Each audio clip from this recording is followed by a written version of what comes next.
ગીરના જંગલમાં જબરચંદ મેઘાણી, દુલા ભાયા કાક અને 15-20 માણસોનો ડાયરો આવજના દર્શન કરવા માટે થઈ જાય છે. સિંહના દર્શન કરવા, ઈકેહરીના દર્શન કરવા ગીરના જંગલમાં ગયા છે અને ચારણોના નેહડામાં બેઠા છે. વાતું હાલે છે, દુહા છંદની એક પછી એક રજૂઆત થઈ રહી છે.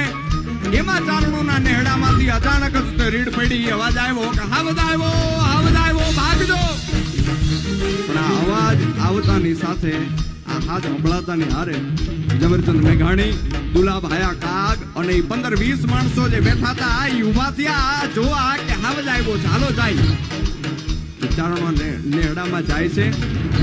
ડાલા મથો હાવજ તો છે, ઈકેહરી સિંહ તો છે, પણ દ્રશ્ય કાંઈક અલગ છે.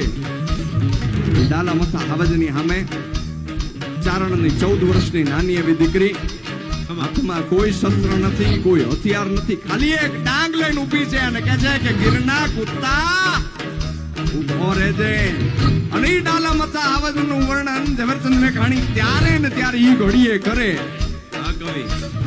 હાવજ ગરજે, મન રાવણ નો રાજા ગરજે, ગીર કાંઠાનો કહેરી ગરજે, રાવત કુળનો હરી ગરજે, કડ પાતળિયો જોધો ગરજે, મોફાડી માતે લો ગરજે.